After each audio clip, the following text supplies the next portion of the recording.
Every video and episode of the It's Cavalier podcast is made possible by my supporters over on Patreon. If you enjoy the show here today, consider signing up. You'll get early access, exclusive videos, podcasts, member shoutouts, and more.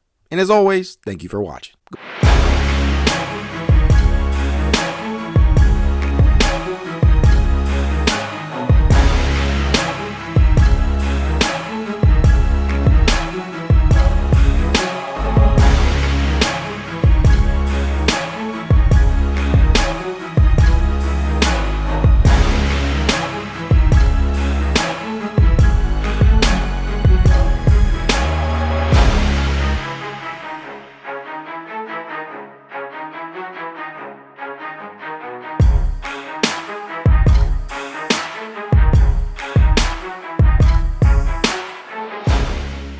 Welcome to another edition of the It's Cavalier podcast. It's your boy Mac. Joining me today for the first time is Quincy Carey. How you doing, man? Glad to be on here, man. Glad to be on here. I am. A long time coming. It does. I know we've touched base with one another quite a few times, but I'm glad to finally be able to get you on here. I know your schedule's a little bit hectic, but man, the one thing as we're sitting here forced to watch this NBA Finals. Maybe you're not watching it. Maybe you're like Quincy, playing a video game or two while the game is on. But as we sit here and we see both of these teams playing in the NBA Finals, the average Cavs fan is probably sitting there thinking, man, this could have been us. This should have been our year, things of that nature. And I hate to bring it up because it's all anybody's talking about, obviously, with the way that the playoffs ended for Cleveland. But I just have to ask you right off the bat, just on a personal level, how did you take this series loss to the Indiana Pacers? How did you interpret it? So I was pretty confident even after game one, the Cavs are going to get this in 6. Then game 2, I mean, like 98% of that game, I'm like, we're going to go out in 6. We're going to get them in 6. Like, we're fine. We got through the game. We're going to get Darius and Evan back. Like, it was, to me, a question of, were we going to get these guys back before game 4, right? If I thought if we got our guys back, we split the home part, we're fine. We're fine. Then the last 2 minutes of that game happened, and I still, at that point, I'm like, we're better. We can beat them 4 games in a row. Like, no doubt. It was like 3 players out. Then we finally get healthy game 3, and it confirms everything that I've been thinking. Like, okay, when the Cavs look like the Cavs, they can't do anything about it. We just never look like that team again after game 3. Like, what the fuck happened, man? Well, I mean, you see, Darius re-injured that toe in that game, right? And I think it was pretty clear that he basically reset to 0 on it and was playing back there. And then it was also, I think there's a psychological element. That 13th time the ball rolls out in the quarter, it's going to do something to you no matter who you are, man. Like, they had these wicked cold streaks, right? Because I think the game 4 started, both teams were pretty cold. Nobody was making shots. And then the Pacers start making shots. And you watching enough basketball, you're like, all right, the game's about to start now. Right? You're going to get into the flow. Someone's going to make a 3. You're going to go back and forth for a little bit. Then we'll get another run here, right? Well, that just never happened for the Cavs in the first half of that game, and they just kept missing shots. And these weren't even like, oh, man, they're just defending you so well. We're taking horrific shots. Eventually, it got to that, but these are like shots in the offense, shots you've seen be made, and you're just missing them. Donovan's not making anything. You're not getting like a single 3 to bail you out of some momentum. Nothing's cashing. You get an open look here, nothing. And it's like, after a while, you're like, oh, man, I don't think we got it. like, these shots ain't going to drop. I don't know what we could do because we're not like, we don't have 07 LeBron where he could just get his head in the paint and drive at Ben Wallace and just do that for a quarter in an overtime period and get to 25, right? Like, that's just not what we have. We have Donovan Mitchell who tries his hardest, but he's going to hit the ground a lot more. Like the physical toll he has to endure to do it. So once those shots just weren't dropping, And then Indy didn't it was the Miles Turner didn't miss game, right? I heard that's a thing. My Knicks friend, he called me before this series and tried to warn me, and I was like, come on, dog. Like, I was injured last year. I'm not worried about it. He's like, hey, the devil magic is real, and I didn't want to believe it, but he told me everything that would happen. He's like, Nemhard's gonna have an incredible game. Miles Turner's gonna not miss one game, and then Tyrese is gonna make some bull, but you can't even call it bull because he make it every year, right? But it was pretty obvious after game 4, right, that there was no hope in redemption. There was not going to be a 3-1.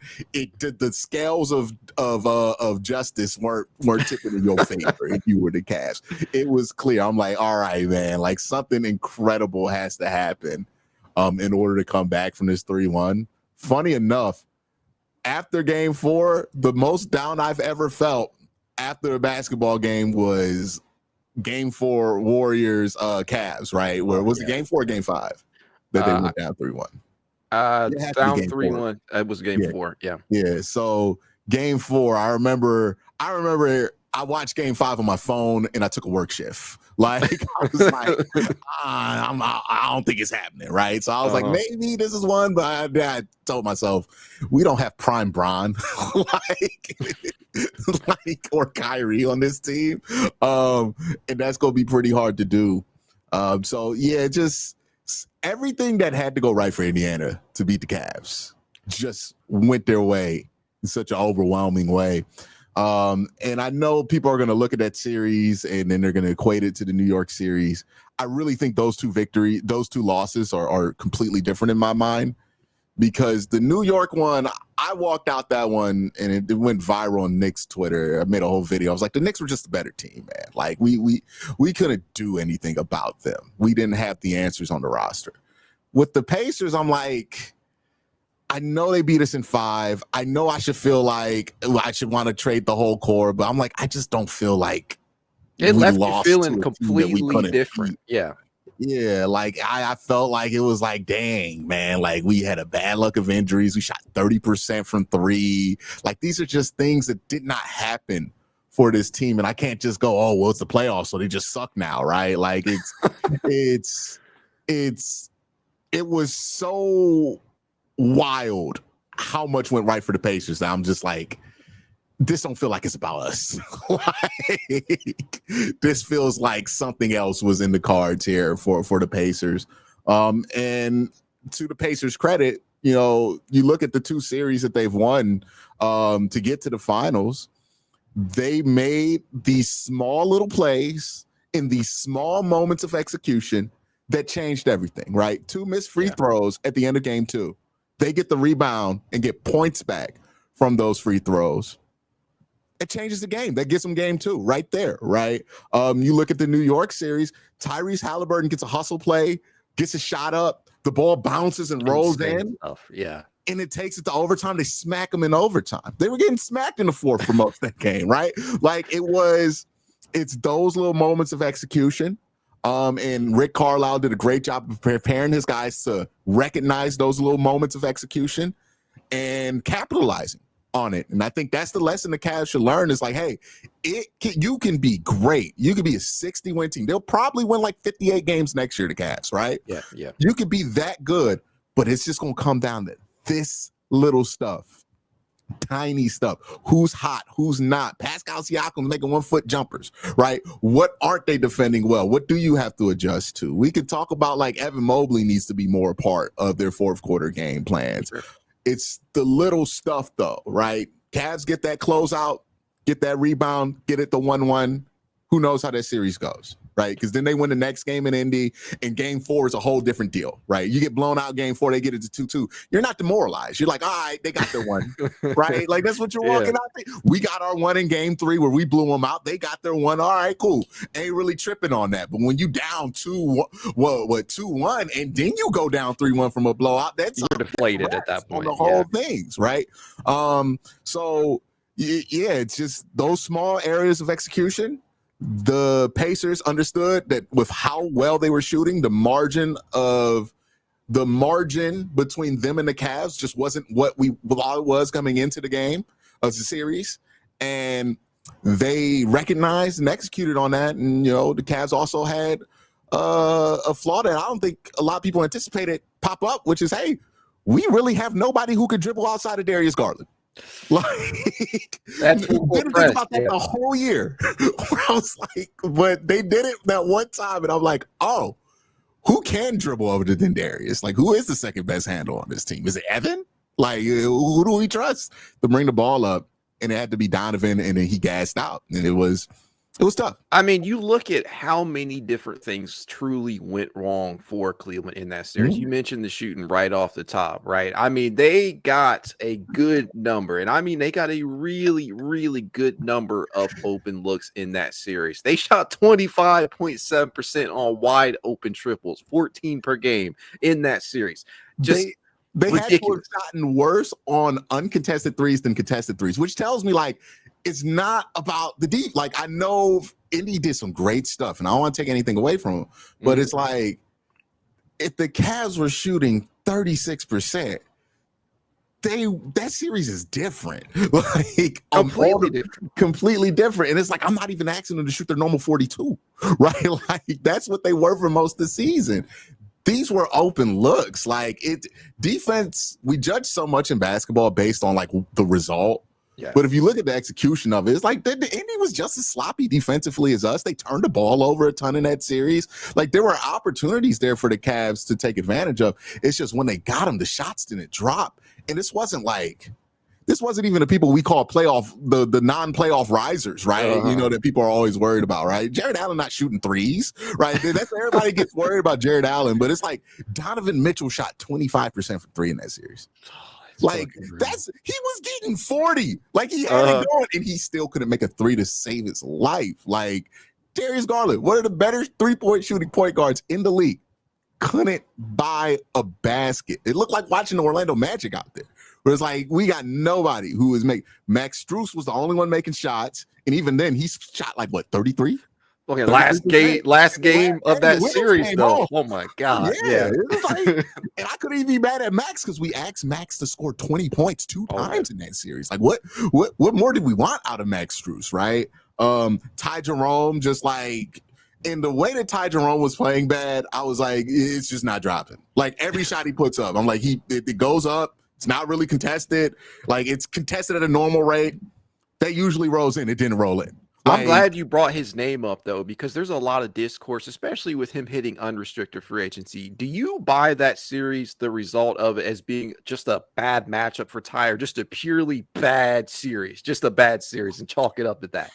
I just chalk it up to it wasn't his week. It wasn't his week that week, right? Like, we got a bad Ty Jerome week, and we know that's possible with Ty, right? Like, that's why Ty is not like a main starting rotational piece for the Cavs. Well, he's a main rotational piece, but not like, that's why you don't trade Darius Garland, because you have Ty Jerome, right? Like, that's clearly the case there.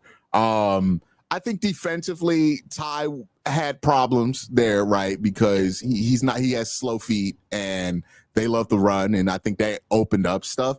I don't think it was so bad that you couldn't play him if he was scoring like 12 a night, right? Like, if he was giving you 12, I think you would have probably ended up being fine, because that's going to slow the game down a lot.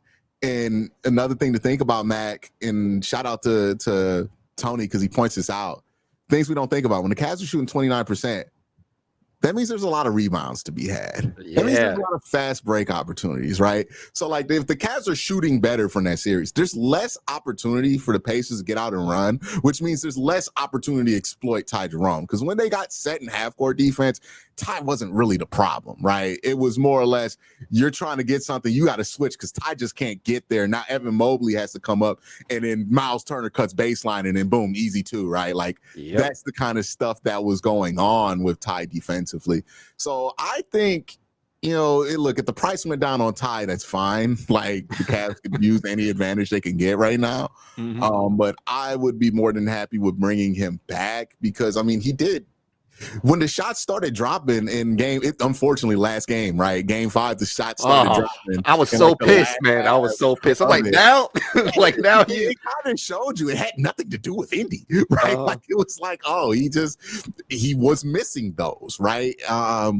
And I think also what you have to do for Ty is maybe we have a lot of solutions here for if Donovan Mitchell goes down. We're pretty like if Donovan would have went down, I think this team would have been fine in this series. And that sounds crazy to the people outside looking in, but I'm like, I think they would have been fine, right? The Evan Mobley going down that one always stings. Every time Evan Mobley goes down, we end up saying, man, Evan Mobley's super important, like a week after it, right? Like it always follows that.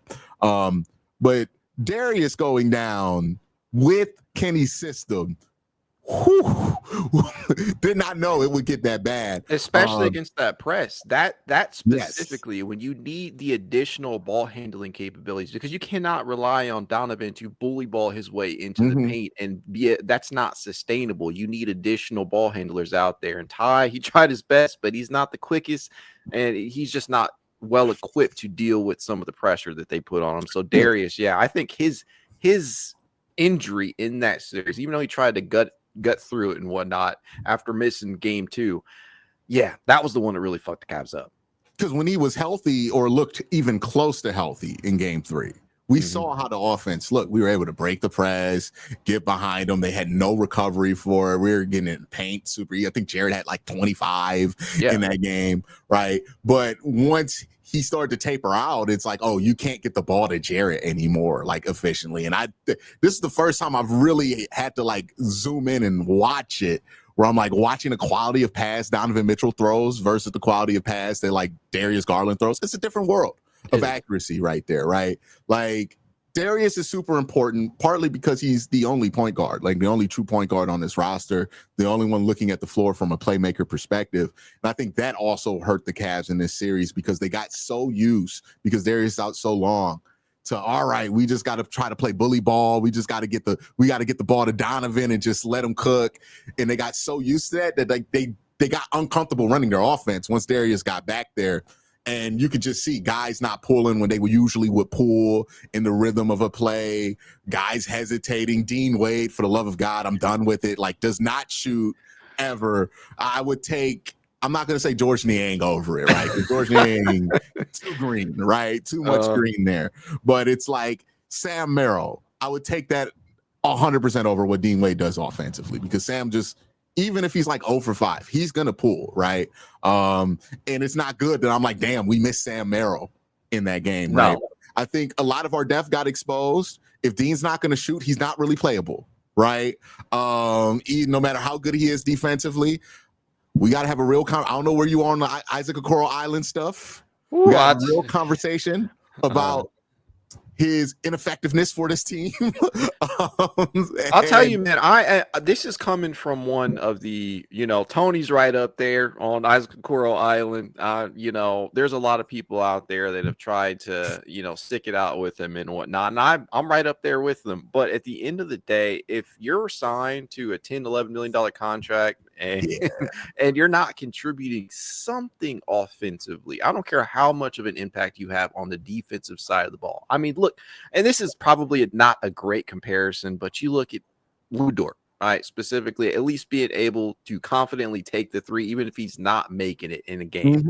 You have to be able to, 1, have the confidence to take that shot, harkening back to Dean Wade, and 2, you have to be able to contribute. You have to knock down something. I think Isaac does get penalized on the defensive side of the ball. Frankly, and this is just my personal opinion, I feel like he's not allowed to play defense the way that some of these other guys out here on the wings are. But at the end of the day, that's still no excuse for being a non-factor offensively. And that's where I am with Isaac right now. You brought up something I think is interesting too, because like I do agree that like a lot of these dudes foul on the perimeter. And if Isaac starts fouling, it gets called every time. There is a question of like, do the Cavs just have to get the refs used to them fouling all the time? Because like, I mean, like, honestly, I think I'm gonna blame it on JB, and I'm not saying JB's bad, but like a relationship with the refs. JB had a horrible relationship with the refs, which meant the Cavs were always walking on eggshells with fouls.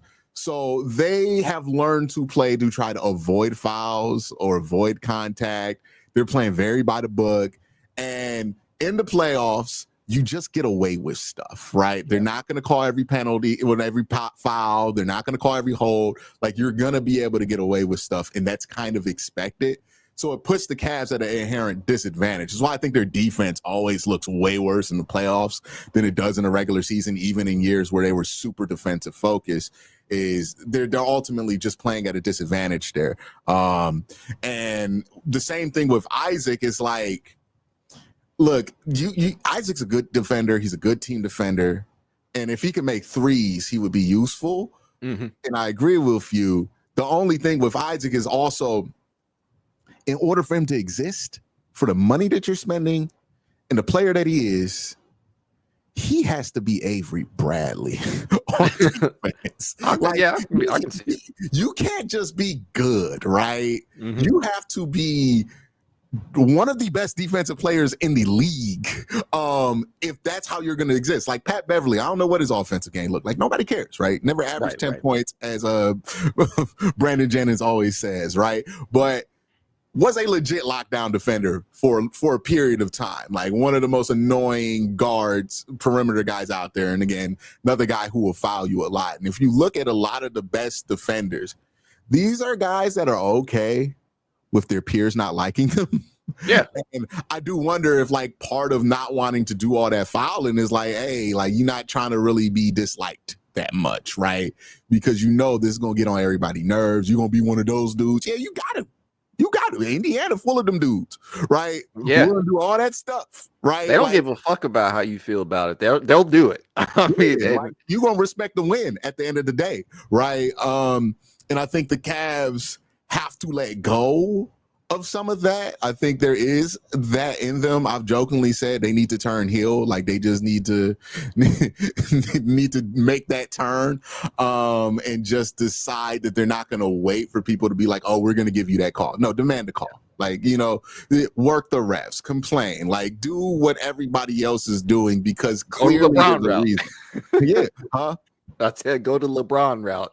Yeah, I mean, look, it worked for Shea, where Shea was like, I'm gonna ask for it. Like, you ain't gonna get it if you don't ask for it. And that's it. That's a big thing. I mean, Draymond's allowed to get away with everything that he's allowed to get away with because they're like, oh, it's Draymond, right? Now, when the Cavs do it, and if they start doing it next season, look, they're gonna be the most penalized team in the NBA for like the first half of the year. You got to get people used to it, but because the refs are gonna look at the Cavs doing all that foul and they're gonna call it every time, like that's not what you do, but you just got to get people used to it because eventually that's going to matter. But with Isaac, it's also like a question of, even if he was a little bit more useful offensively, yeah, is he good enough defensively to really have a ton of minutes on this team, right? Like that's how much of a better defender is he than? Is it disrespectful to say Max Strus?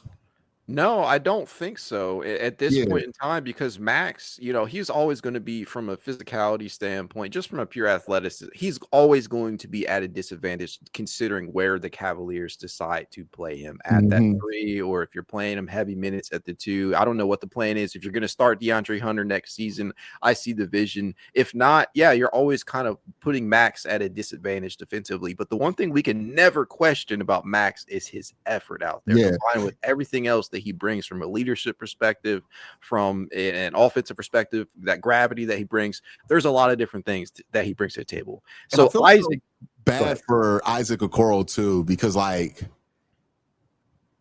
this is gonna sound disrespectful when I say it, but I promise you I'm not trying to be disrespectful. I'll be the judge of that. In a less talented league, Isaac Okoro will be everything you need him to be. But he's just a little undersized, right? Like he just lacks a little bit of length, like an inch or two of length, right? An inch or two of height. He's really athletic, but he's not athletic enough to do what he wants to do defensively and offensively, right? And be able to shut guys down on a consistent basis. Like he's not Amen Thompson, where you just watch him and you go, oh my God, right? Like really good athlete though, but he's not that. He's not 6'7" like one of them Thompson twins is, right? Like he just has he's like the Goldilocks kind of version of a 3-and-D player. Yeah. Where it's like, just a little bit more, right? Like just a little bit taller, just a little bit longer, just a little bit more athletic. And you would really have something there because he does have a good mentality. He's really, like, I've seen him get physical. I don't think he's afraid to get physical, you know? And I think he's a really good teammate, really good locker room guy. It's just these tiny little things he does not have that, you know, maybe during the regular season where we only see Isaac Okoro pop up, you know, 3 or 4 times a month where it matters. It's like, oh, Isaac popped up, made a couple threes. Cool. We're happy with Isaac. And we're not forced to really pay attention game to game what Isaac is doing. But in the playoffs, it's like that variation starts to bother you a lot more with him. And then he's making $10 million a year. And it's not like that's a ton of money, but it's too much for Isaac. Like, for the Cavaliers, it's too much to not get anything out of Isaac for the position that they're in with the second apron restrictions and whatnot. I love Isaac Okoro as much as the next Cavs fan. Some people have already fallen out of love with the idea of him ever becoming anything more than he is right now. But at the end of the day, I mean, I'm sitting here asking myself these questions. You know, should Isaac even be brought back? Should they be looking to move off of his salary? Things of that nature. These are questions I did not think that I would be. After the regular season that Cleveland had, I didn't expect myself to be asking these questions considering the deal that he's on, because it is rather manageable. But at the end of the day, the position that they're in, they can't afford to sit here and just hope that he becomes more than he is right now. So I'm just in a bad place with Isaac. And having Isaac at 10 was like, boy, I would love to have that 10 be allocated to a backup point guard, right? Or a true third big. Yeah, or a third big that you could put in there. You know, like he's kind of redundant, like at this point on this roster too, which is, you know, once you got DeAndre Hunter, that's the wing, right? That we've wanted Isaac to be. Now Isaac's in this lane where it's like, well, you get some of these Max Strus minutes, right? And you also have Javonte Green, who's probably not, like, I mean, he's a minimum guy anyways, but it's like he kind of serves a similar purpose to Isaac, except for he's more willing to shoot. But I think that's a problem with Javonte because, like, I mean, the shooting splits were not great as soon as he signed with Cleveland. They were not good after that buyout. You know, but I like what he brings to the table. He made a bunch of threes one game, and I was like, he's gonna lob them up for crazy because he knows he has a lot of room he can burn till he gets like 30%. But yeah, it's like, I'm not saying Javonte Green is better than Isaac Okoro. That's not the case. But it's like they offer similar things, and for what the role Isaac occupies on this team and what you need on this team, it's probably more useful to have, you know, Jalen Tyson or somebody try to fulfill that role. Yeah, you can make a case for sure. Versus Isaac filling that role, especially if you can. I mean, like, if you could just clear the money and find a way to use that money on something else, I think it'd be worth it, because this Cavs team is like, I know nobody feels this way, but y'all, we lost to the team that won the East. Like, whoever was winning that series, straight year, I hate it. It's like the Cavs are always in these series. We're like, hey, whoever wins this series is going to the finals.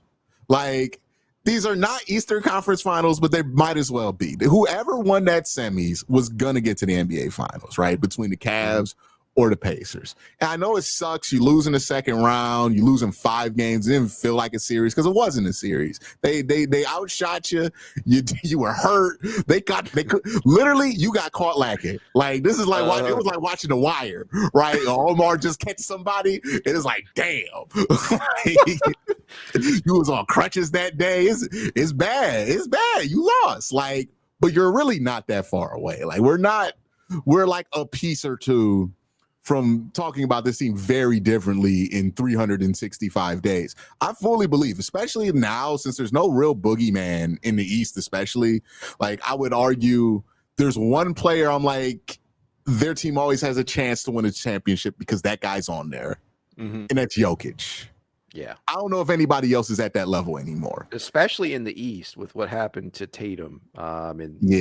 It's going to shift the dynamic. And now it's excellent that you brought it up to this point, because there's so much discourse surrounding the core four, whether that be hypothetical Jarrett Allen trades or hypothetical Darius Garland trades. Are you at the point with either of those two players where you could realistically see either being moved for a player that actually makes the Cavaliers better or more equipped to win in the playoffs? I think it's very difficult to imagine a trade that you get rid of Darius Garland and get better. Just what you would have to get in return, what his value is to other teams. I just don't see those two things aligning in a way that we're going to get anything back that we're going to walk away super happy with, especially on a team that has one point guard and it's Darius Garland and you're trading him away, right? Like so many of these trade machines, I'm like, nobody ever thinks about the holes that open up because of the players you trade. Nobody ever thinks about that. They're like, oh, Jalen Suggs will fix this problem the Cavs have. And you're like, you're right. If we got Jalen Suggs for free, that would help. But guess what? He's not free. Like, you have to give up Darius Garland. It's like, okay, yeah, you get Jalen Suggs. So you might be a better defensive team because you got to play defense now. Who is playing point guard? We just going to lean on Donovan Mitchell all year? We gonna put the response to what happened in this series where we saw Donovan Mitchell on the ground, exasperated, needing an IV after the game. We're like, no, let's put more on him for longer. That's the move. That's like, the pivot right there. Yeah, that can't be the move there. So I don't know if there's going to be a move available for Darius Garland that's going to ultimately make sense. It just doesn't make. He's a 25-year-old entering his prime. I mean, Donovan Mitchell was the same age when he came to Cleveland. He's gotten so much better over those 3 years. I don't think there's a trade that you could get that can have the bigger payoff than like, oh, you stick it out with Darius Garland and all of a sudden he turns really good, right? Like, how old was Jalen Brunson when he left Dallas? Was he about the same age? Was that 25? I believe so. Yeah. So, you got a two-time All-Star, 25-year-old point guard. See what that looks like, right? Versus trading him for like a role player or something like that, which is, the market's not going to fetch you much on Darius right now. Jarrett Allen is the one where I'm like, it can make more sense if you move Jarrett. Because one, the problems that exist with Jarrett are simply not changing, right? Like, he's gotten stronger. He's added more to his offensive game. I mean, this is peak Jarrett Allen, right? Yeah, he was healthy. Yeah, he was healthy. Like, this is what peak Jarrett Allen's going to give you. There are going to be some games where Jarrett Allen rebounds like a monster. There are going to be some games where Jarrett Allen doesn't. He simply is what he is. Now, what he is valuable. He's an all-star center, right, who can run the floor, which is super valuable in the East, where these teams are going to run a lot more than they do in the West, right? Like, his value in the West would be tough. And I've made this point before where I'm like, Jarrett Allen only becomes a problem when you have to see him go up against like Jokic or what's the Zubac? He was giving him hell. Yeah, he was. Right? Like, nobody has that kind of big. Like, Joel Embiid gave him hell when he was in Brooklyn, but Joel, we don't know what the 76 is going to be anytime soon. Right. And like, unless Joel go to a better team, is not really a problem there, right? But like Bam Adebayo, not really a problem for Jarrett Allen, right? And that's the kind of big that you're running up against in the East, and especially since Giannis is out, right? Like, was Miles Turner putting his shoulder into Jarrett Allen's chest and dunking on him like it was when Isaiah Hartenstein was? That's not what was happening to the Cavs this time, right? Like, I would argue the Cavs are probably more dominant in the paint in this series than Indy. And that was part of the problem, because I'm like, hey, man, it seems like Evan feels like Pascal's food and we're not just feeding that, right? Bro, Miles Turner shot 56.3% in that range, in that series from three-point distance. It was nothing he was doing in the paint. Yeah, what Jarrett Allen going to do? Box him out at the three-point? Like, what do you want him to do at that point? It was for Jarrett, I'm like, he's movable. But like, is that really the right move? To me, it's just all boils down to the return. Like, the one team that you consistently see pop up is New Orleans. And even with New Orleans, if you're getting a guy like Herb Jones that still leaves you with an issue because one, you're getting rid of a lot of rebounding if you're moving Jarrett Allen for Herb Jones. You're sacrificing a lot, and you're asking Evan and Herb or DeAndre, whoever you're going to start out there. Oh God, don't ask DeAndre to get like 8 rebounds a game. He's you're not gonna asking a lot there, and you're asking for an adjustment defensively. Yes. You know, because if you move Evan Mobley over to the 5, and I don't know how you feel about this, because I do feel like he is very effective at the 5, but I do feel like if you're playing him there, you are somewhat sapping him of some of his defensive versatility. I think that changes how he is able to function out there, because I like to think of him as more of a free safety out there. His switchability is and still remains one of probably his best defensive attribute, his ability to switch out into the perimeter, his ability to protect the rim at a high level. I think that changes a little bit if you move him over to the 5. But regardless, if you're trading Jarrett Allen purely for another starting caliber wing out there, you're creating an entirely different problem, knowing the Cavaliers already have a need for a third big. So in any move, you got to address, if you're moving Jarrett Allen, in my opinion, you got to get a starting caliber wing out there, and you have to be able to acquire a serviceable third big in the process. It's very, very difficult to do that, man. Yeah, it's like maybe you'll sacrifice, okay, this big's not going to be able to give me 20 on a given night. Like Jarrett can get you 20 every once in a while, but like he can screen really well and he can rebound, right? Like, and that takes that off of Evan Mobley, right? Where Evan's not being asked to screen a ton off ball or something like that. Like maybe that's how you can to play it, but like, are you going to get, like, basically, if you have we got Jarrett Allen at home, are you willing to trade us that for Jarrett Allen? And then also give us something on top of that. And who's going to be the team? Like, I've seen the Pelicans one float around. I'm like, why would in the world would the Pelicans be like, let's advance our timeline and trade? We're not going to give you Herb and Eve Missy for Jarrett Allen. It's just not going to happen. Let's advance our timeline, get older, so we could get Jarrett Allen in. Like, I don't know how that makes the Pelicans better, or you know, I know people just kind of roll their arms. Well, it's Joe Dumars, and it's like, yeah, I don't think that's a good excuse to come up with nonsense, right? Like, so it's one of those tough things with Jarrett where I'm like, if you move somebody, I guess you could move him. But replacing him's not easy too, right? Like, it's just less difficult than replacing Darius, because like we looked at the draft. I'm like, there are like 5 players who come out in the last 3 years that you can have the conversation about, would you rather have their potential versus Darius right now? Like, they don't make a ton of these, like even in the lottery. And they're hard to find, and you don't have enough on your roster. You don't have a surplus.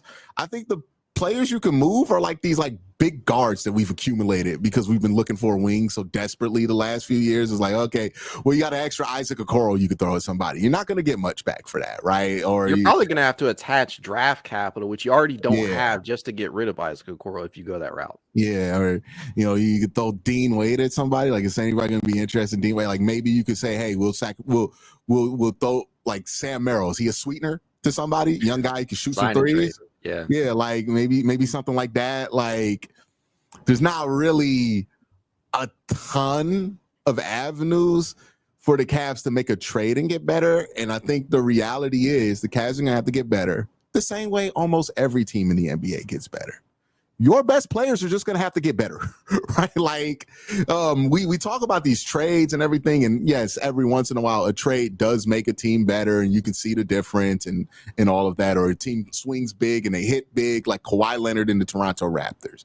But oftentimes, teams make the championship leap because they're making small moves around the edges. They're developing guys internally to be role players, and the guys that they have are simply better at basketball than they were a couple of years ago, right? Darius, there's room for him to improve, be more consistent, build up a coat of armor around himself. He's going to miss some games because of how he plays, but maybe he could be a bit more resistant to injury, right? I don't know if you could protect your face though. I mean, God, this man is being punched every year. Playing with a face mask, then get it done. Like, it might be something like that where it's like Rasheed Wallace was the one that had to play with like the ankle bites and everything and all that stuff. Hey, bro, you got to find out what's going to make you last that long, right? And it might be something as simple as that where Darius is like, you know what? I'm going to put the ankle braces on. I'm going to play in Timberlands. Like, whatever it takes to stay on the court so you don't have these things pop up, getting a little bit bigger. If they let him wear a helmet, something like to protect himself, or like really start thinking about it. Like, why do I get hit in the face more than any player in the NBA? Is there a way I can protect myself from that? Maybe he could do, was it Taekwondo, teaching self-defense, learn the angles? Like, maybe it's silly stuff like that, but it's like, it could figure something out for him where that becomes less of an issue, because that happens all the time in the NBA, where it's like Steph had ankle injuries and then he wore ankle braces or got Under Armour to make his shoe a certain way, and now it's fine. It's not a big deal, or something else happened with him, right? That's what Darius has to figure out. And we all know, look, this team got here early. We weren't supposed to have championship dreams this year. And I think that's lost. People have lost perspective on that. The Cavs were early, and we got violently reminded of that against the Pacers. But the truth is, Evan Mobley was always going to be the reason you won the finals, right? Like, I have said this even during all of the win streaks during the regular season. The Cavs aren't going to win a championship unless Evan Mobley's the finals MVP, right? Like, I compared it to the 2014 Spurs, where it's like, oh, Kawhi emerges during that finals, right? As a superstar, as a guy who can close games. That's what needs to happen.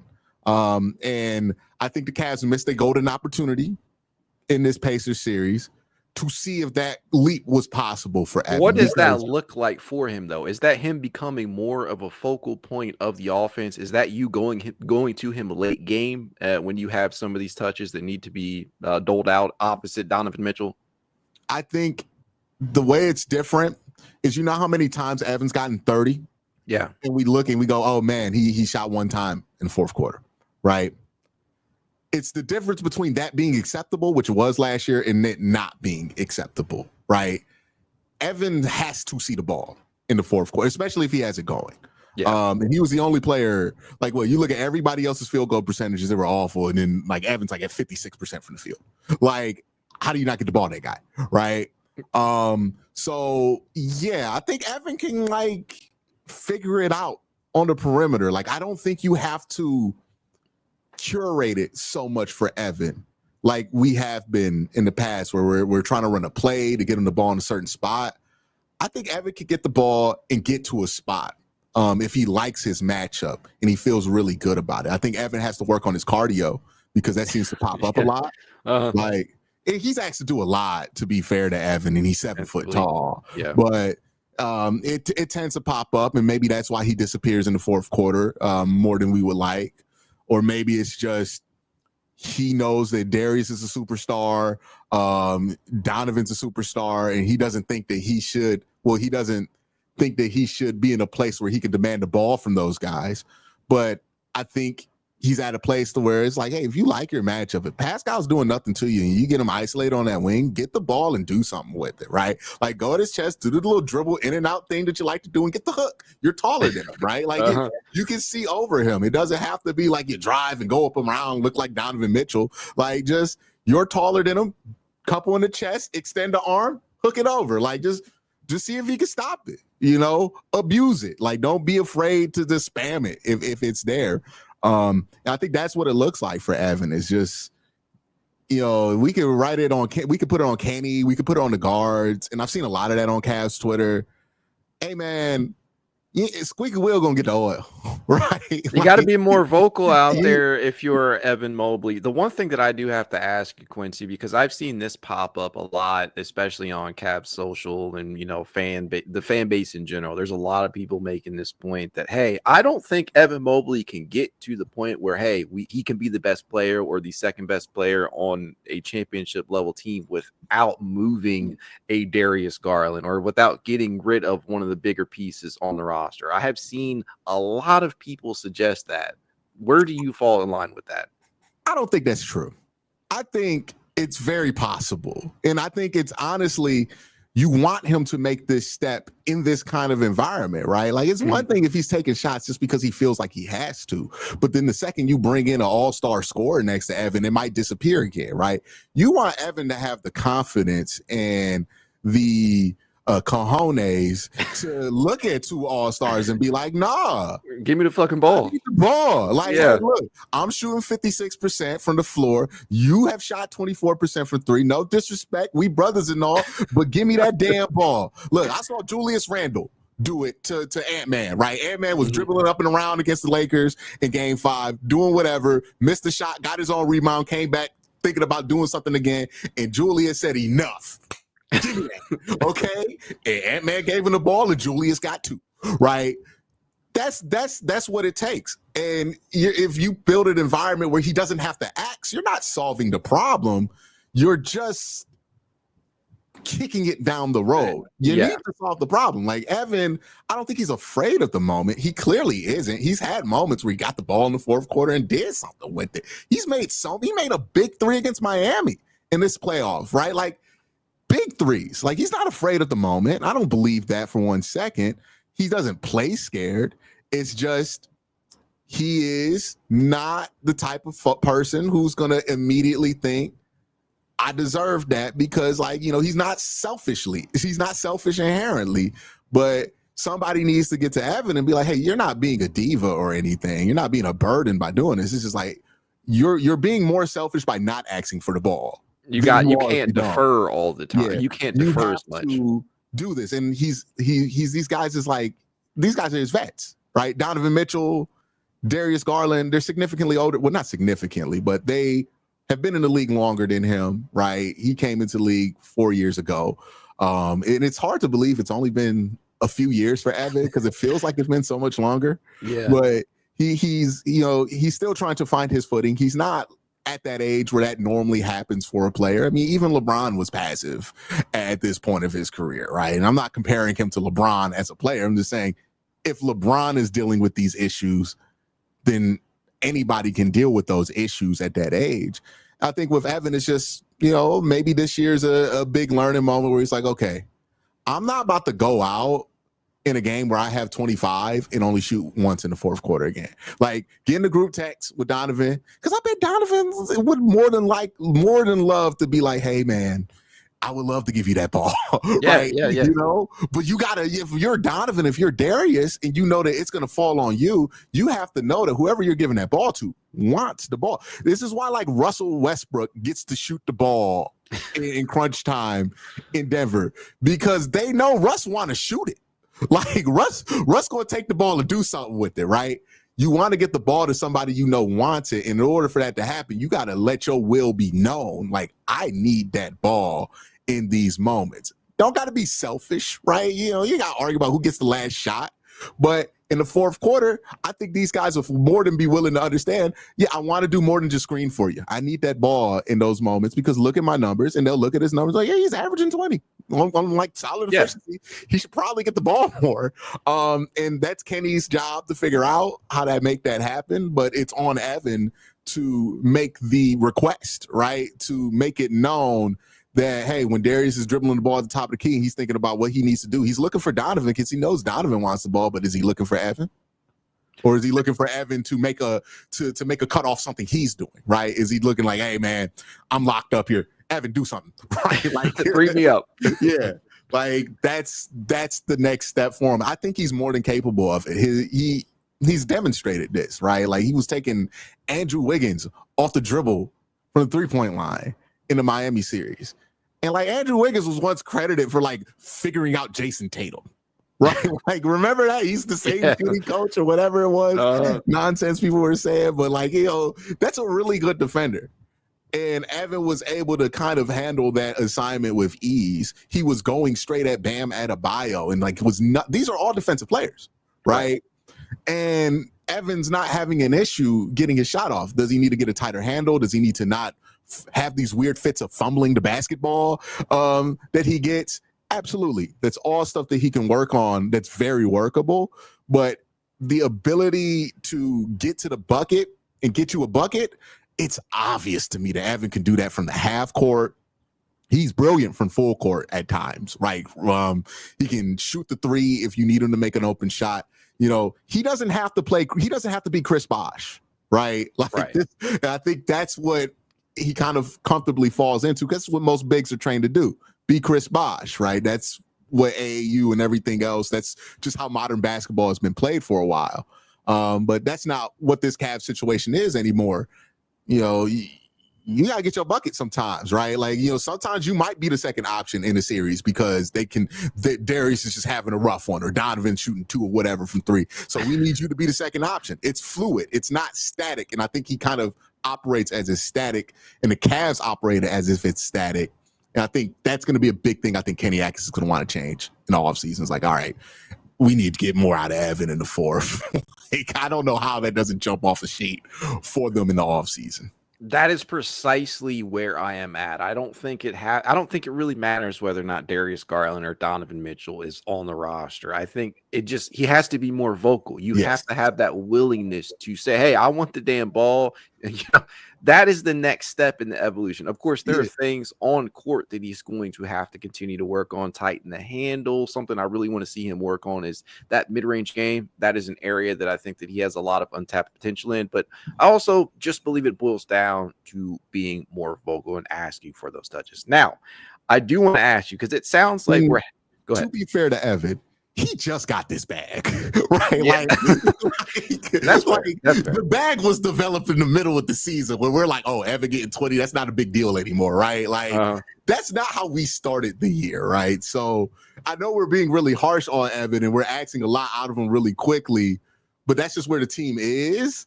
And to be fair to Evan, it wouldn't be crazy seeing how fast he's evolved on that offensive side that he gets there pretty quickly next year, right? We're asking a lot because we know he's capable of a lot, because we watched him start the season and we're like, oh, Evan needs to work on this. He needs to get this and that. And we're like, well, Evan's three's there. Evan has like 2 or 3 go-to moves to get him a bucket from the perimeter. It's like the bag has expanded so fast for him that we kind of look at Evan Mobley in dog years, but it's like, hey man, this all happened in 6 months. How much of losing Jordan Ott do you think is going to impact Evan Mobley going into next season? Do you think that's a big loss specifically in regards to Evan? I'm not going to act like I know a ton about what Jordan Ott brings to the Cavs, to be honest with you, right?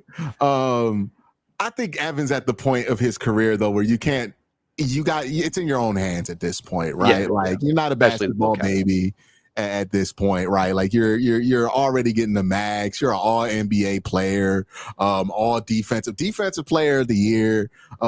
We cannot sit here and be like, man, losing that coach really changed everything for Evan Mobley in year 5. So I think with Evan, it's in his hands now, right? He has to make the leap from being really fun basketball nerds' favorite player to Evan Mobley, one of the 5 best players in the NBA, like he says he wants to be, right? And defensively, he's already there, right? He's one defensive player of the year. Offensively, how many defensive player of the year guys can get 20? Like Evan can get you 20 at 7 feet tall, right? It's not very common. So offensively, he's done the hard part. This is the easy stuff, right? With a player developing their bag, right? We're not asking him to fix his jumper like you had to a Kawhi, or rethink how he plays the game. It's just like, hey, Evan, just ask for the ball more. That's every basketball player's dream, right? All I want you to do is, hey, in the fourth quarter, just ask for the ball more, assert yourself offensively. Oh yeah, man, that shouldn't be difficult for Evan, right? If he is willing to do it, and I think he is. So at this point, Evan has gone on his own path. He has developed, that's more of a thing for who are the Cavs currently developing? We're not developing any bigs right now, are we? It's like Luke Travers. I mean, essentially, it boils down to how you think, like what positions. Naquan Tomlin, do you consider him a big? Are you still factoring Khalifa Diop into the conversation? I mean, there really are no bigs in the pipeline past those two, and that's really a stretch at that. Mm-hmm. And it brings me to one of my agendas. Look, I understand this agenda is polling at 5% amongst Cavs Twitter. I notice this is a low polling issue, but I will get this issue to 30% by the time we get to July. Ben Simmons makes some sense here. Bro, I campaigned for it this year. I did. I mean, just purely, I don't care if he's not the guy he once was. From like the uniqueness of his game, I'm telling people, I've been saying it. I said it this season when he was available. It makes sense for one, what the Cavaliers can offer, and two, what they need. He can still handle the rock. He's a big ass guard out there. He can still rebound. There are some things that he does defensively where I'm like, okay, this makes a lot of sense for people to give him a chance. Yeah, and you're not asking Ben Simmons to be anything close to what his draft hype was. Mm-hmm. And maybe like for Ben Simmons, for a player like him who's had the issues living up to expectations that he's had, maybe just going somewhere and being a role player would be kind of cathartic to him, right? Like he seems to have fallen out of love with basketball at some point, but I think you can find that love if you just simplify your relationship with the game. Because I think at his core, he likes basketball. Nobody does all this shit you have to do to be an NBA player if you don't like basketball. Like, it's a lot of basketball. It's year round. It's not fun basketball, too. Like, AAU basketball, it sucks to watch, man. Like it is like 8 games going on at a gym. It's sweaty, it's musty. You gotta love it to get to the point to where Ben Simmons was, where he's in the circuits and he's the #1 overall recruit and all that. Like there's got to be some love there. I think his relationship with the game needs to be simplified. I think Cleveland offers a very unique place for him, where it's like, hey, we don't need you to score it all. Like we're not even gonna really work on that. Like if you want to work on threes. We could care less. We already got enough players on this team that don't shoot threes. We'll find a way to like. What's really different from him in the playoffs and Dean Wade, because Dean Wade don't shoot it either, right? Like Dean Wade shoot the regular season, but Dean Wade don't shoot it in the playoffs anyway. So okay, we understand it. But what he can do is facilitate. What he can do is bring the ball up. What he can do is rebound, right? I've seen some rim rolling. I have literally seen rim rolling from him in very specific instances. He can do it. And he's another big body. And, like, he rebounds better than DeAndre Hunter, right? Like, it just is what it is. And I think if you have a dude like Ben Simmons out there and you have, like, a Ty Jerome out there at the same time, it's like, okay, well, you can – now the scoring load's off. You can kind of be flexible about how you use it. It gives you that versatility with Evan Mobley if you could play him and Evan Mobley at the same time, because now Evan doesn't really have to play the 4. I mean, have to play the 5, right? Like, or if he does play the 5, you can be a little bit more flexible because you're not worried about Ben Simmons getting pulled to the perimeter. Obviously, there's all the other stuff that you worry about with Ben Simmons, where it's like, hey, what if he does become a critical piece to this team and he decides he's just not going to play in the playoffs again? Like, that's the big concern with him, right? But we're talking about Ben Simmons as a role player at best, right, for this team. At worst, you're like, hey, Ben Simmons could be your emergency point guard and your emergency big, and kind of serve that role for you if that's what you want to do. And I think he'd be better at that than Craig Porter Jr., and he'd be better at that than playing Tristan Thompson at this point of his career, right? Like, well, Tristan can screen better, obviously, but you know what I mean. You know what I mean. You have better lineups, more productive lineups. So I think Ben makes a ton of sense. The name value is not high. Every time I bring it up, somebody groans and goes, "Oh God, not Ben Simmons," right? But that's how people feel about the Cavs. So you know what? Like, maybe we can all overcome something at the same time, dog. Like, I love that mentality. I mean, listen, these are the names. These are the flawed players that we are going to be looking at as presently constructed. If there is no move to be made in the core 4, I hate to break it to fans, but you're looking at the Bismack Biyombo's. You're looking at the Ben Simmons. You're looking at guys like that out there that are flawed. And Mac, like, to anybody who would poo-poo this on site. I asked this question and answer it honestly. If Ben Simmons was on the roster at game 2, do you think the Cavs can finish that game off? Fuck yeah. I mean, listen, he's at least grabbing a rebound. I mean, listen. He's at least bringing the ball up. He's at least inbounding the ball properly. He's going to seal his man or something. That's all it took. And that's what I'm saying. That little stuff there, right?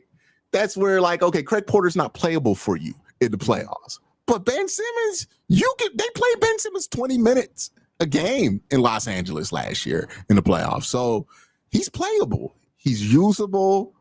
I thought he was fine in that series. Like, as long as you're not like, oh, Ben Simmons, come on, turn into LeBron on us, then it's like you're fine, right? The it's kind of like expectations are completely different. You can have a Andrew Wiggins like couple of years with Ben Simmons, where it's like, okay, the place is right, the vibe is right, it clicks for him, right, and all of a sudden you get a better version of Ben Simmons here, right? Like, it's not unheard of. It's happened so many times in league history.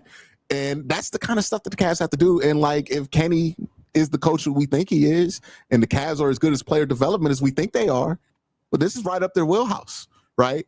Like, this is how you get better. This is how you got Ty Jerome, you know? Yeah. So this is what the Cavs are going to have to do. You're not going to trade for some player at this point up against the second apron that you're going to be like, oh, that trade solves everything. The last trade you ever had like that was the DeAndre Hunter one. Like, that's the last one in this core where you're like, oh my goodness, we just got automatically better, because you use those trades to get Donovan Mitchell on this team. You use those trades to get you DeAndre Hunter, Karis LeVert. You use your moves, you know, your big moves. Now you have to play a different play a different game from the management position. And let's see how Kobe Altman plays that game, right? Let's see how the Cavs respond to it. And let's see just how good of a coach Kenny Atkinson is. Because also, underrated part of this, it was his first real playoff run. Like, he had the one series in Brooklyn where he was like a 6th seed or something like that. But it wasn't, you were playing very scrappy bunch. You weren't going to get them, right? Like, it was a scrappy bunch and all of that, but it wasn't like a real test of his ability to coach in the playoffs. And then Eric Spoelstra, he got cooked because the Cavs are just so much better than the Miami Heat, right? So, you know, when it was an even matchup because the Pacers were shooting out their minds, Rick Carlisle, he's super experienced. I mean, he's been to championship winning coach, and he's won a championship with one of the worst rosters we've seen win a championship in a long time. Against the Heat, against LeBron, right? Like, I was making this point with Tony where I'm like, we're so used to a world where like LeBron is unbeatable. Like, literally nobody beat him for 8 years in the East. And he only stopped going because he just stopped playing in the East, right? Like, that's the only reason he stopped going to the finals in the East. It's not that world anymore. Nobody's unbeatable. Nobody's immovable. And that includes the Cavs. And we found that out the hard way this year, where we thought we were unbeatable, impossible to beat, and immovable. And Indy moved our ass on out the way because it wasn't our time. Like, nobody is immovable. So if you could get moved, just like the Celtics got dropped 3-1 before Jason Tatum hurt that Achilles, everybody could be moved, right? If Karl Anthony Towns and Jalen Brunson is all it takes to beat the Celtics, if, you know, Tyrese Halliburton getting hot and like 6 role players, Obi Toppin turning into somebody else every time he sees a Cavs uniform, like, if that's all it takes to get to the finals one year, then that bar is still the same for you next year. And Darius Garland can have a hot playoff. Evan Mobley can start shooting 60% in the series. Or we get the DeAndre Hunter when he first got traded here. He's shooting like if the playoffs started after the All-Star break, the Cavs would have won the finals. Oh yeah. Like, we shoot. DeAndre was shooting 60% for 3. Nobody would have touched us. We would have swept our way to the finals. And then like maybe we see what OKC was playing great basketball at that time too. Yeah. But it's about when it starts, what you do with it when it starts. And you know, if you got your stuff going at the right time right now, like we're waiting for that next guy to emerge. Maybe that's Wemby. Maybe the Oklahoma City turns into the next boogeyman. But right now, There's really nobody standing over the NBA holding it in an iron grip, which means just as easily as you could lose in the second round and be disappointed after a 60-win season, you could win 58 games next year and win it all. And this is truly the run it back era. Like, there's no harm in running it back. You don't have to make panic moves because LeBron's in the East or KD Warriors are in the West. And what are we going to do to get past them? It's hopeless if we don't have all these crazy moves. The truth is, you could bring back the same squad. They shoot 40% from three, and they get to the NBA Finals. Completely and we're all sitting here like, I'm glad we didn't trade Darius Garland for Jalen Suggs. And didn't we learn this? Didn't we spend the whole year like, I'm glad we didn't trade Darius Garland for Brandon Ingram? And now we're just doing it again with a player who you could argue we didn't think was as good as Brandon Ingram was at the time that people were like, trade for Brandon Ingram? Like, these are so many solid points because, I mean, literally, if this postseason has shown you anything, it's that parity is at an all-time high right now in the NBA, and that anything, one or two injuries can shake up the entire dynamic of a playoff run, no matter what the team is. This small, the gaps are this small when parity is this tight, right? Like when nobody has the one overwhelming piece, right? And I think for me personally, it's been an adjustment because I'm used to watching basketball and somebody got the one guy, right? Yeah. It's Kobe, it's Shaq, it's LeBron, you know, it's something along those lines. It's Steph and KD. You know, there's just this unbeatable quality about them. That's just not the world that we are in the NBA right now. There's one dude out there where I'm like, man, he gets so much out of that team, and it's Jokic, and even Jokic isn't good enough to just consistently get to the finals, right? Like, he's a beast, no doubt, but we'll see how the Nuggets continue to build around him a little better, right? Yeah. So, you know, look, I'm watching the finals right now, and Pascal Siakam is the second option on the team in the NBA Finals. Oh man! It should deflate you as much as it like inflates you. To be honest, right? Because Evan Mobley can definitely be better than Pascal Siakam. No disrespect to Pascal, but like everything Pascal does offensively, I wouldn't be shocked if Evan develops it. Like, yeah, that's not sacrilege to say that. And Donovan could certainly be a better player than Tyrese Halliburton. I mean, there's just so many different the combination of Donovan and Darius, right? Like, that's what you have there, right? Like, the Cavs have a bunch of role players. I think they're a deep team, but I think they found out that their depth is not organized in the way that they would like it. And they got to try to reshuffle the cards a little bit in the back end to kind of be a little bit more prepared for if Darius has to miss 2 games in the playoffs, right? I'm not saying you got to win them both, but you can't be pressed out of a game. Like, if Craig Porter Jr. can't get in there and dribble the ball a little bit, then what is he doing on the team, dog? Like, you know what I mean? Like, Alfred Payton could do that. Like, you know, like you get somebody off the street to come up here and do that. So you got to be able to withstand a Darius Garland entry, right? And, you know, maybe that means you get like the veteran point guard that always comes up to my mind is like Mike Conley. It's not going to happen, but like Mike Conley or something like that. That would be amazing for this team, right? If you could resurrect like 2018 rookie Rubio and bring him onto this team, that would be amazing, right? But for the Cavs, it's like it's these small things, like a rebound from a missed free throw. Just pick one of them. They just had to get one of them. They even had to get both of them.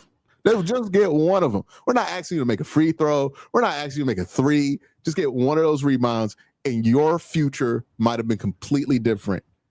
And that's the margin. That's not a trade somebody margin. Look, if the Cavs got beat and smacked by the Pacers, and the Pacers were shooting like 33 from 3, 36 from 3, I'll be like, all right, man, we ain't got it. This is not good enough, right? Because that's how it felt when the Knicks did it to us, where I'm like, they're not even shooting amazing. Like, they're just better than us. Like, it was very frustrating.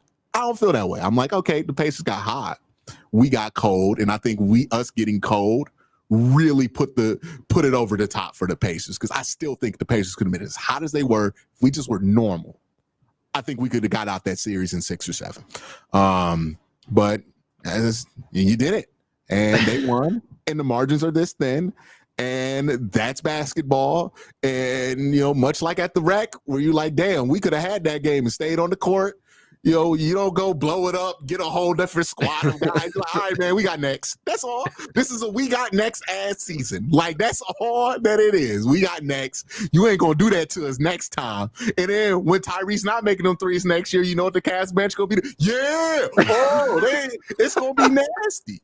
It's gonna be nasty. That might be the realest shit I ever heard about this Cavs squad. Look, sometimes in life you celebrate the spoils of victory. Sometimes in life you are put in a position to have that feeling marinate.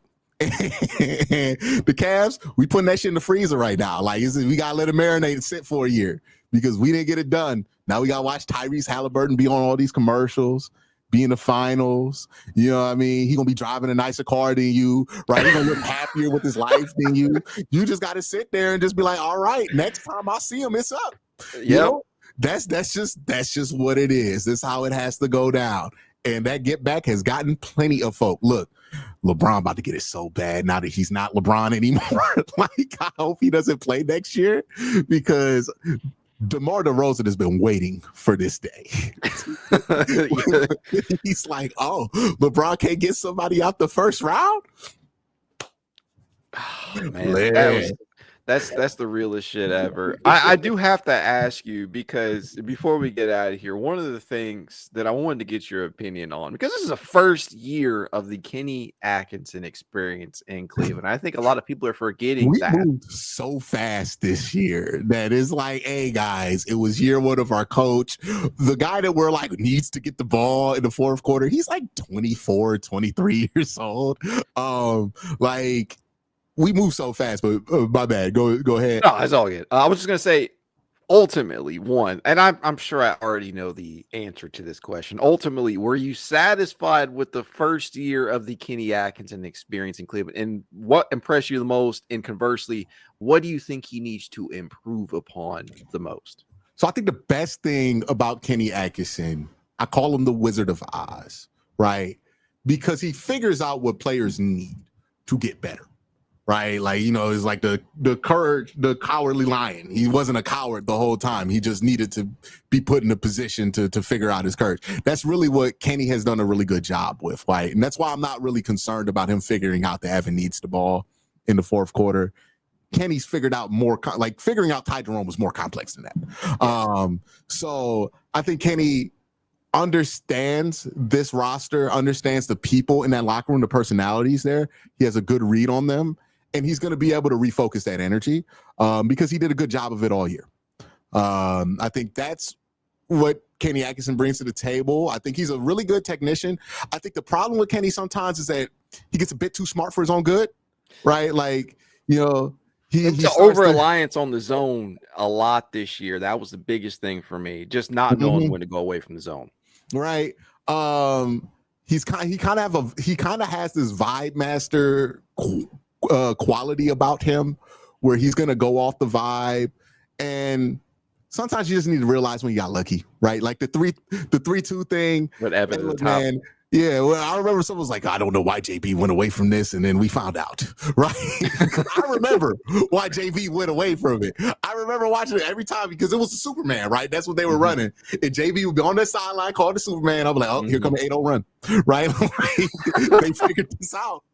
They figured this out a while ago. And I think he kind of relied on that, thought that was going to really get him home, and it just did not in game 4.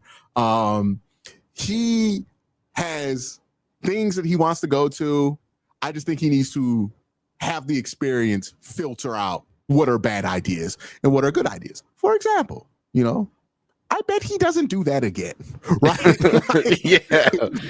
Like, he's gonna always think, yeah, man, one time I stuck with something like that and it got me cooked. I ain't going to that again. We gonna just see how the game goes, and then he'll have a pick, or if he does, he'll have a quicker plug on it, right? Where it's like, okay, we're getting out.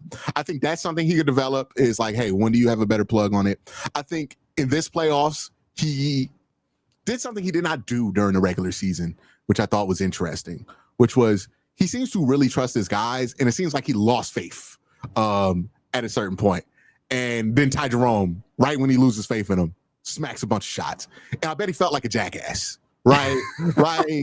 Because I know I felt like a jackass just watching him, like, oh, yeah, of course, right? Because I remember people were talking crazy about how you need to play Craig Porter. I'm like, this guy was almost 6th man of the year. You just don't give up on him because he's having a rough series. You kind of just got to ride it out, right? I think he needs to. I think he got a little too reactionary once he started getting cooked by Rick Carlisle. It was an experience. It was a welcome to the league moment for him, welcome to the playoffs moment for him, for sure. And he got a little bit too reactionary. They got out of their stuff. They stopped passing the ball as much. He out-adjusted himself at a certain point. And I think that's something that this experience can kind of teach him on. But other than that, honestly, the main thing I think Kenny Atkinson needed was experience. Because, look, people will always be like, I'm going to humble him or I'm going to humble this person. Individuals don't get to humble people. Like, that's not something for individuals to do. Life humbles people, right? I ain't never been humbled by no individual person as much as somebody has wanted that to happen. It's always been like, hey, man, life will tell you, okay? You'll learn about how life goes. And a lot of life happened to the Cavs in that 5 games versus the Pacers. And I bet Kenny's learning a lot from that, right? He didn't seem like he was like super stubborn about it. It seemed like a guy who's going to learn the wrong lessons from it. It's like, okay, you got cooked. He's going to double down. I should have benched Ty Jerome the whole series. It's like, okay, he's probably a mess up there. He's probably talked to Ty about it already. And the great thing about this group, as much as they get so criticized for not being like assholes, right? And sure, we love them to have a little bit more asshole in them. Competitively, yes, we would like that. But this is a group of guys who aren't going to point fingers after something like that. They're not going to say, "Oh, it was Donovan's fault. Oh, it was Darius's fault." They're not going to do what the Suns did that imploded them, which is they experience failure and then they're just blaming this person, blaming that guy, and it turns all into chaos. This is a group of guys who have proven when they have these situations, they look internally and say, "Hey, what could I have done better?" Almost too much to the point, right? But they're internally gonna have that look at themselves and be like, I think we should have beat the Pacers. I think we should be in the NBA Finals. I think we should be playing OKC right now. And we only have ourselves to blame. So how could we get better? I think that's going to be the mindset of all of these guys going into it, because that's always been the mindset of these guys. And this is where it pays off that they're not jerks, right? That they're not in the media, doing the stuff that would make you feel better because Donovan just threw somebody under the bus that you were mad at on Twitter. That kind of stuff ends with teams having these like disastrous fall aparts and everything. People love chaos until the consequences of the chaos are in front of their face, right? Like Everybody loves it. Everybody loves, let's just trade everybody. But then we're also like, Nico's such a joke. He did the same thing y'all be talking about doing. Like Nico's strategy is just Twitter strategy. At the end of the day, we're gonna let Jalen Brunson walk. He's not a guy, right? We're gonna trade Kristaps. He's underwhelming. We're gonna trade Luka. He's fat. It's like, okay, Twitter. Like these are all Twitter ass moves, right? We're gonna get Kyrie and KD. Like it's just Twitter stuff that they were doing. But we can all recognize, man, that's silly. I can't believe somebody would do it. But all those same people also will turn around and be like, yeah, Cavs need to trade Darius Garland. It's like, that's a Nico move, man. Like, how Nico would be a much better GM if he just did nothing? If he did nothing, where would that team be in Dallas? Probably playing right now. So that's where it is with the Cavs. It's not satisfying. You're not going to get a player that's going to make you feel better about next season. The truth is, you need to get your ass up off the ground and get next. Like, that's what it is. Like, get next, hope the shit go your way. Then you get on a run, boom. Next thing you know, you up 5. You feeling much better. That's really all you could do. And unfortunately, up next is a long ways away for the Cavaliers. But fortunately, that gives them a lot of time to internally figure out what they feel like went wrong in those small parts, to get better, to make sure that they avoid these mistakes, because now we cannot say that the Cavaliers are inexperienced. They have experienced every single way a series can be taken from you. Okay, like they have seen it all. If they fail next year in the playoffs, it's like you knew better at this point, right? And that's when we can have a different conversation about them. But now it's like, hey, the 160 games, they were ahead of schedule. This was always going to be the year where this core was going to be judged whether it should stay or go. So now, there's more pressure on it. But also you have the confidence in knowing that you had the best record in the East last year. You're not like happy to get 55 wins next year. So it should be a much different mindset from this team. It does not give you the way that series ended after the regular season that they had. It does not give me the feeling that this team can't rise above the adversity that they just faced. Ultimately, they just need to internalize the feeling that they're getting by watching this Indiana Pacers team in the finals and just let that marinate, as you mentioned. And in regards to some of the other things that they might end up having to come to terms with this offseason, whether that be the pending free agencies of Sam Merrill and Ty Jerome, or the replacement for Jordan On, or if you lose Johnny Bryant, these are things that they'll be able to eventually overcome. But when it's all said and done, I still have a huge belief in the core four, but I also find myself believing, hey, if the right deal is there. Fortunately enough, right now, I don't see a ton of those being thrown out there right now. So I'm trying to stay. Yeah, we trade Jarrett Allen, get Giannis back somehow. Oh yeah, I would do it. Obviously. If you want to give us Herb Jones and Yaveh and all this stuff in return, okay, yeah, sure, we could do that. But the odds of it happening, right? I'm just not gonna wrap myself on that being the solution. And even if you make those trades, it's still gonna be the answer to if the Cavs can win a championship. If Evan Mobley becomes one of the better players on the team, yeah. Offensively, if he becomes like a guy who can legitimately be your second option, get you a bucket in the fourth, then yeah, you can win the finals.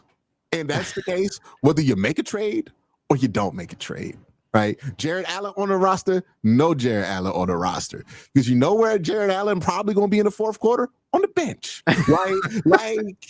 Whatever say, if you traded for Steven Adams, where Steven Adams going to be, especially in the East? On the bench in the fourth quarter, right? Like, it's gonna be up to Evan, right? Donovan's not gonna get better. He's already as good as he could possibly be. He's better than he should be at this point. Darius can get a little better, but it's like Darius gonna turn to Chris Paul?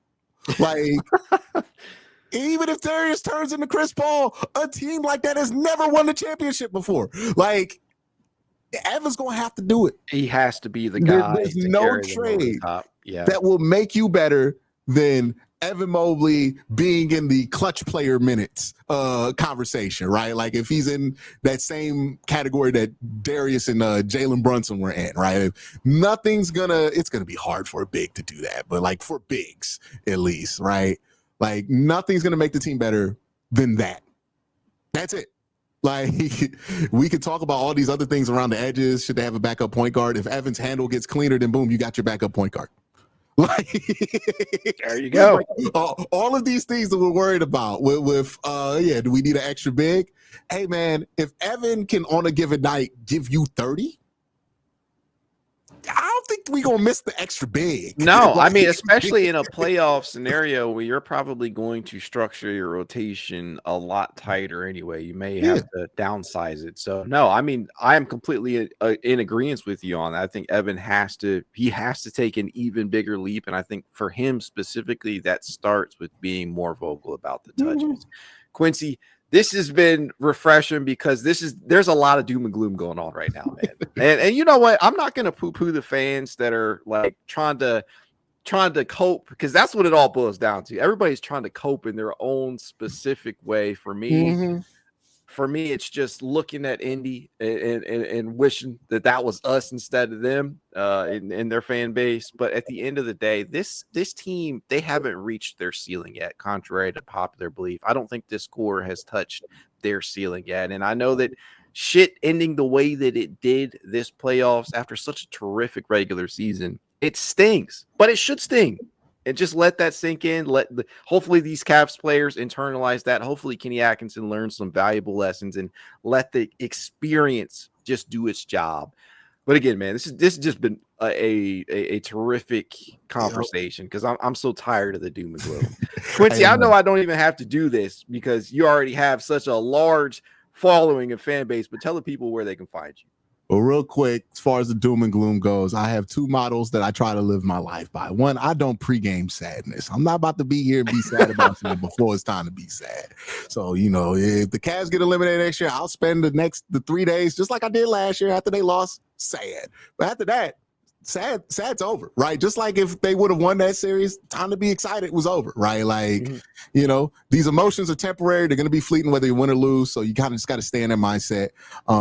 And then two, I don't believe in in dwelling in all of that, right? Like, I don't think it's very productive. I don't think I would have gotten very far given the things I've had to live through if I dwelled very often, right? You got to go through it, experience it. Definitely, don't repress yourself, but absolutely, once it's time to get off the mat, it's time to get off the mat. Like, what you gonna do? Like, the Cavs got to play next year. They can't just opt out of next season. So, what we gonna do? We gonna talk about solutions, or we gonna sit here and be like, oh, we should just make a bunch of magical trades that can't really happen? Like, I'm very practical in that sense, so that helps me not get too caught in the gloom. And I cover the Browns for a living.